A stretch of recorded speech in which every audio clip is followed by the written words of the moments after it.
કેજીના બાળકો કલમ બોલશે. Brian Macwan.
Roger Macwan. Roger.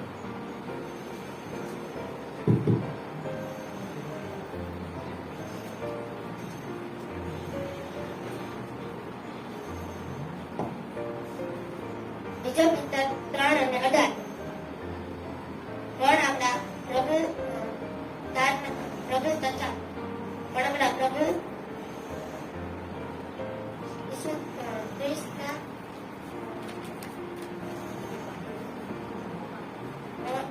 પ્રભુ ઈસુ ખ્રિસ્તની કૃપામાં તથા જ્ઞાનમાં તમે વધતા જાઓ.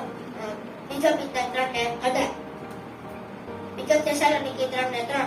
પણ પ્રભુ વિશ્વસનીય છે, તે તમને દ્રઢ કરશે અને દુષ્ટ શૈતાનથી તમારું રક્ષણ કરશે. બીજો થેસાલોનિકી 3 ને 3. ગીતશાસ્ત્ર 34 ને 1. હું સર્વ સમયે યહોવાને ધન્યવાદ આપીશ ને મારે મુખે તેની સ્તુતિ નિરંતર થશે. ગીતશાસ્ત્ર 34 ને 1.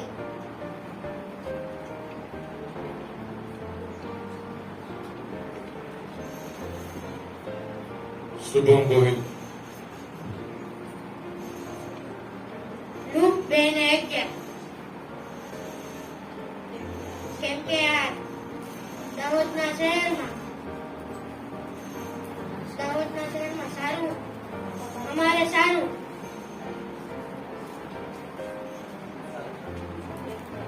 એકતાના અને ખ્રિસ્ત પ્રભુ જન્મ્યો છે.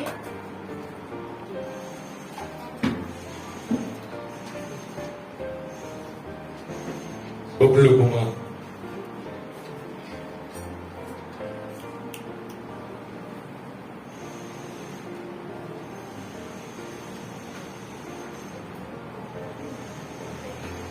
लुक 2 का 11.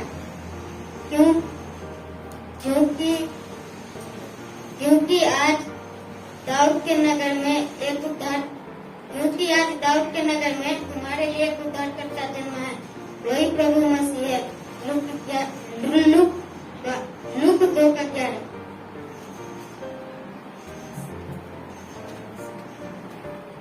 પોલ.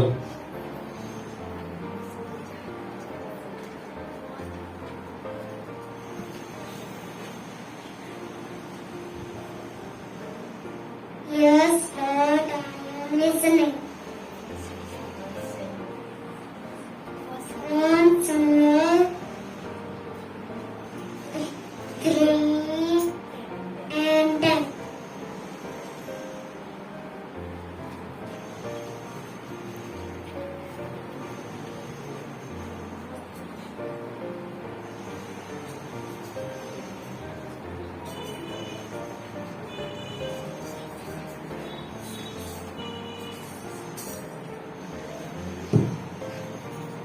જુનિયર વિભાગ એડવર્સ પટેલ કલમ બોલશે અને સાક્ષી આપશે.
પ્રિન્સ,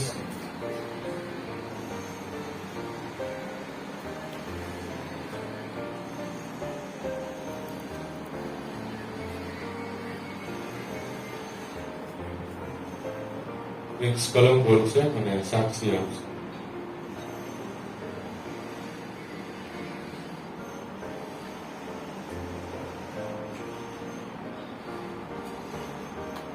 પહેલો યોહાન 1:9.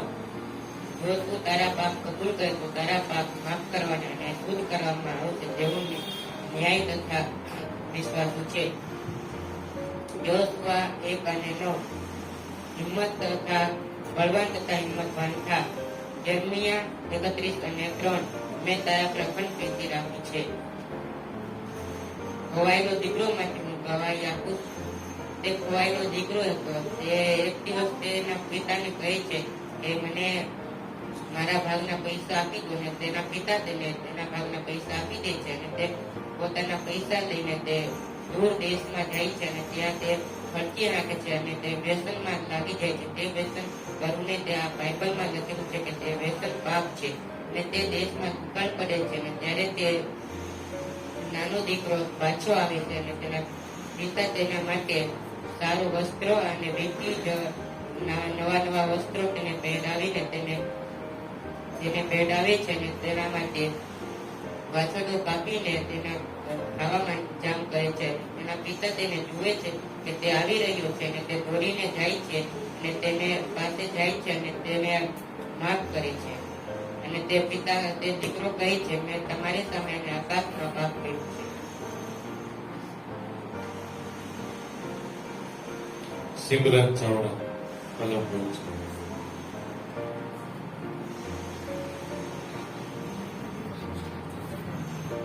યર્મિયા 31:3.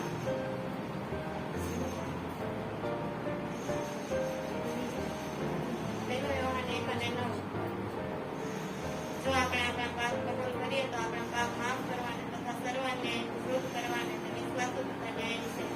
યોશુઆ 1:9. શું મેં તને આજ્ઞા આપી નથી, બળવાન તથા હિંમતવાન થા. યર્મિયા 31:3. હા, મેં તારા પર અખંડ પ્રીતિ કરી છે.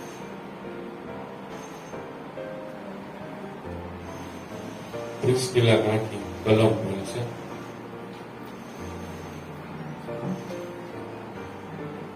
નમસ્કાર, શું મેં તને આજ્ઞા આપી નથી, બળવાન તથા હિંમતવાન થા. યર્મિયા 31:3. નમસ્કાર, યર્મિયા 31:3. હા, મેં તારા પર અખંડ પ્રીતિ કરી છે.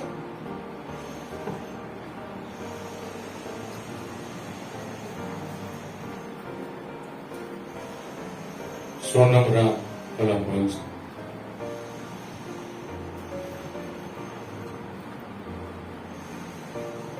જોશુઆ 1:9. શું મેં તને આજ્ઞા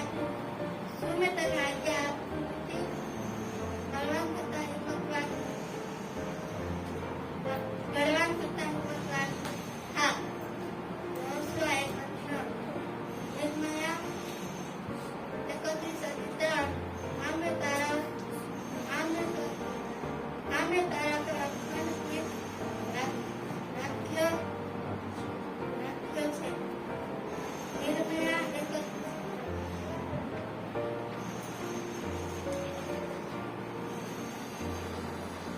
પ્રીતિરામ સાક્ષી આપશે.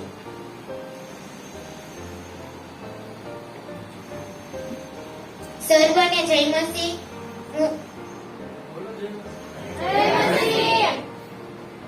હું ભાવનગરમાં રહું છું. હું આ હોરેબગઢમાં ઘણો સમયથી આવું છું અને હોરેબગઢમાં ઘણો મને શીખવા મળ્યો છે. વચન, ગીતો, સ્ટોરી તો ઘણો બધો શીખવા મળ્યો છે. અને ખાસ બાબત તો એ છે કે હું આ હોરેબગઢમાં તારણ પામ્યો છે, પાપોની માફી માંગી છે અને ડિસિપ્લિન પણ શીખેલા છીએ. કાલે જે અંકલ ચિત્ર બતાવ્યા એ ચિત્ર પરથી અમને ઘણું બધું શીખવા મળ્યું છે.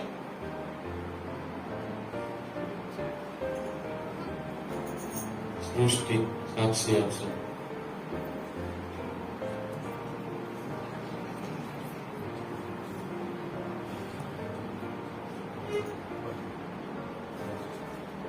બધાને જય માતા. મને ગર્વ છે કે તમે શાંતિથી સાંભળશો. હું જ્યારે વરકરમાં પહેલા દિવસે જ્યારે આવી હતી ત્યારે મને ખબર પડી કે આપણે ઘૂંટણીએ પડીને પ્રાર્થના કરવી જોઈએ. બીજી કોઈ મંડળીમાં કે બીજા કોઈ દેવળમાં એ બધું નથી હોતું, પણ મેં જ્યારે આ દેવળમાં આવી ત્યારે મને એમ થયું કે હા, આ દેવળમાં ઘૂંટણીએ પડીને પ્રાર્થના કરવાના નિયમ છે તે બહુ સારા છે.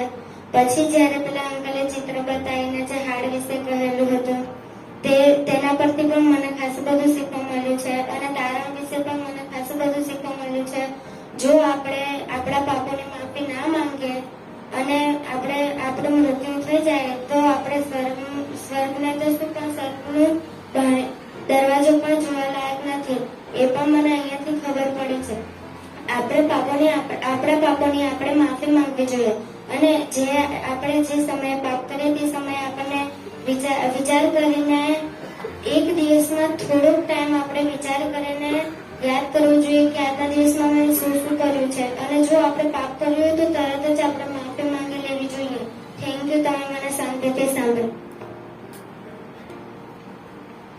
કેવિન ક્રિશ્ચિયન કલમ બોલશે અને સાક્ષી આપશે.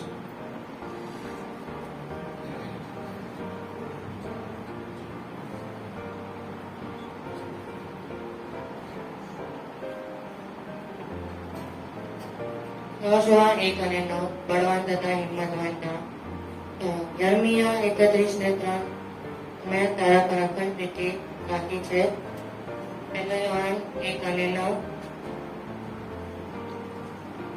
જો આપણે આપણા પાપોની માફી માંગીએ, તો આપણે આપણા પાપોની કબૂલ કરીએ તો આપણને આપણા પાપોની માફી આપશે, અને તે આપણને સર્વ અન્યાયથી શુદ્ધ કરવાનું અને વિશ્વાસુ તથા ન્યાયી છે.